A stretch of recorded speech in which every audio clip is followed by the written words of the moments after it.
ఏంటంటే రోజా గారి కామెంట్స్ మీకు ఏమనిపిస్తున్నాయి? అయితే మెగా ఫ్యామిలీ మీద ఎప్పుడు విరుచుకుపడుతూనే ఉంటుంది ఆవిడ, ఒక్క దానం కూడా చేయలేదంటుంది, ఏంటి ఆవిడ? నిజమే కదా. ఇప్పుడు 1,00,000 కోట్లు దొబ్బేసిన వాళ్ళు కూడా రూపాయి దానం చేయరు. కష్టపడి సంపాదించిన సొమ్ములో 50% దానం చేసినటువంటి వ్యక్తులు కనపడరు. అంటే కళ్ళు బయలు గమ్మేసాయి. రోజా అనే దానికి కళ్ళు బయలు గమ్మేసి ఎటు ఏమీ అర్థం కావట్లా. పదవి పోయింది, మెంటల్గా మెంటల్ వచ్చేసినట్టుంది. లేకపోతే చిరంజీవి ఫ్యామిలీ గురించి అంత తక్కువ చేసి ఎందుకు మాట్లాడుతుందండి? అంటే జనాలకి ఏం తెలియదు అనుకుంటుందా ఏంటి ఆవిడ? అవును, ఇప్పుడు అందరూ చెవులు లేవు కళ్ళు లేవు అనుకుంటుందేమో. ఇప్పుడు సేవా కార్యక్రమాలు కళ్ళ ముందు కనపడతాయి. చిరంజీవి గారు సేవా కార్యక్రమాలు ఆయన జీవితం స్టార్ట్ అయిన కాడి నుంచి ఆయన ఏదో రకంగా ఎవరికొరకు సహాయం చేస్తూనే ఉంటాడు. కాకపోతే చెప్పుకోడు చిరంజీవి గారు. ఇప్పుడున్నటువంటి మాధ్యమాల ద్వారాగా ఇప్పుడు తెలుస్తున్నాయి అన్నీ. మనం కరోనాలో 30 కోట్లు పెట్టి ఆక్సిజన్ సిలిండర్ ఇప్పించాడు, CCC పెట్టేసి బ్రహ్మాండంగా సినీ కార్మికులందరినీ ఆదుకున్నాడు. ఎక్కడ ఏ ప్రాబ్లం వచ్చినా ముందుండే చిరంజీవి గారు ఇప్పటి నుంచి కాదు, ఆయన జీవితం స్టార్ట్ అయిన కాడి నుంచి. అంత గొప్ప వ్యక్తిత్వం ఉన్న మహానుభావుడు ఎవరన్నా ఉన్నారంటే చిరంజీవి గారు ఒక్కరే. ఆ తర్వాత కాలక్రమం అయిపోయినా వాళ్ళ అన్నదమ్ములు పెరిగిన తర్వాత పవన్ కళ్యాణ్ గారు ముందుకు వచ్చి ఆయన జీవితం స్టార్ట్ అయిన తర్వాత అసలు ఆయన చేతికైతే ఎముకే లేదు.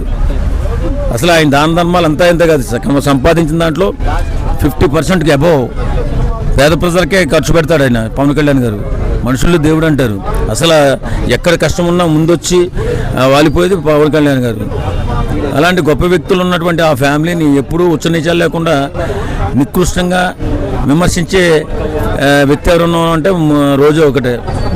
తనకి ఏముండదు, మానవత్వం ఉండదు, మంచిదనం ఉండదు, ఎవరో సేవా కార్యక్రమం ఉండదు, సిగ్గు లేకుండా మాట్లాడుతుంది. మంత్రి అయిన తర్వాత తొలిసారిగా వెళ్ళి చిరంజీవి గారు ఆశీర్వాదం తీసుకున్నది కూడా మర్చిపోయింది. ఇంకేం చెప్తుంది దానికి? వాళ్ళ ఇంటికి వెళ్ళి భోజనం చేసింది కూడా మర్చిపోయింది. అలాంటి ఏమంటారు క్వాలిటీ లేనటువంటి వ్యక్తి రోజా.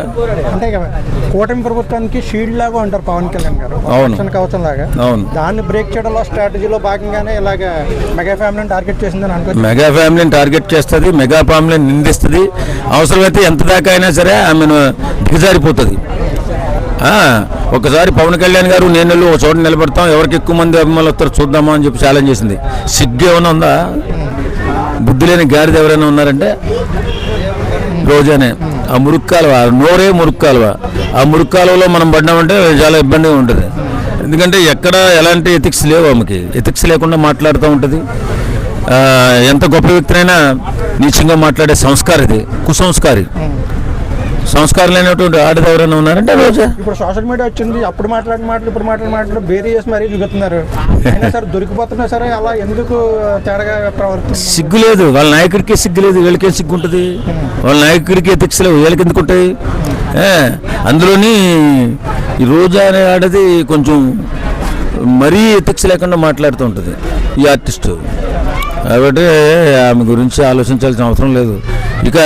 ఇంకా పూర్తిగా వైసీపీ పార్టీ దీనావస్థకు వచ్చేయడానికి కారణం ఒక 3-4 ఉంటే అందులో మెయిన్ కారణం మాత్రం రోజా. Okay, thank you.